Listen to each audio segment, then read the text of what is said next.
भत्ता टंका को नहीं आसीगला गोटे बहुत ही बड़ खुशी खबर मिलवाक जाऊँगी 3000 टंका। ए नहीं सामाजिक सुरक्षा मंत्री नित्यानंद गंड सूचना देइछन्ति। तेबे केउ माने पाई परिबे एही 3000 टंका कौन रही संपूर्ण भत्ता को नहीं नुआ अपडेट आसंतु जानिबा ता विषय रे। ता पूर्व वीडियो गोटे लाइक कर दिंतु एवं चैनल को जदि प्रथम थर आछन्ति ताहले एबे ही चैनल को सब्सक्राइब करी पाखर थिबा घंटी चिन्ह को दबे ऑल सेट कर दिंतु जा फल कि एही भली नुआ नुआ नोटिफिकेशन आपण माने सर्वप्रथम पाई परिबे नुआ नुआ अपडेट रो।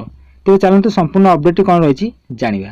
प्रथम तो देखंतु एबे एक बड़ अपडेट आसी अछि जहा कि 3000 टंका हेबो भत्ता सूचना देले मंत्री नित्यानंद गंड।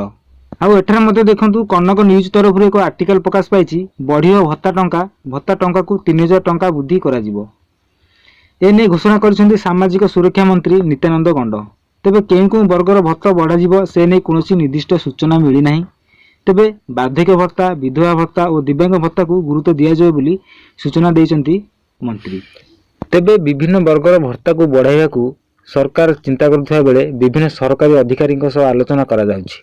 आलोचना पर केउ वर्गर भत्ता को वृद्धि करा जिवो बोली से नै स्पष्ट करा जिवो बोली कहिसेंति नित्यानंद गंड।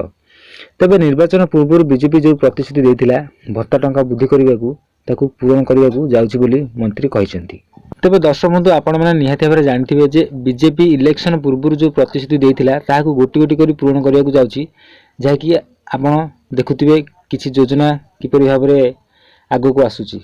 तेबे दर्शक बंधु ये थिला भत्ता को नै किछि गोटे नुआ अपडेट जहा कि बुद्धि करिबाकू जाउछन्ती बीजेपी सरकार जहा कि एही वर्गर भत्ता बुद्धि होबाकू जाउछि जे 3000 टंका पाई परिबे आपण माने। तेबे दर्शक बंधु ये थिला भत्ता को नै किछि नुआ अपडेट जहा कि मैं आपण सामने रखिली। जदि वीडियोटी भल लागिथिबो निहाती रे वीडियो गोटे लाइक करिवे एवं चैनल को जदि एपर्यंत सब्सक्राइब करनाहांती सब्सक्राइब करी पाखर थिबा घंटी चिन्ह को दबे ऑल सेट कर दियंतु जदर कि जेते मु एही भली नुआ नुआ अपडेट आनिबी वीडियो माध्यम ता आपण प्रथम देखा सुযোগ पाई परिबे। तेबे रोची दर्शक बंधु देखा एक नुआ वीडियो रे। रहिली नमस्कार।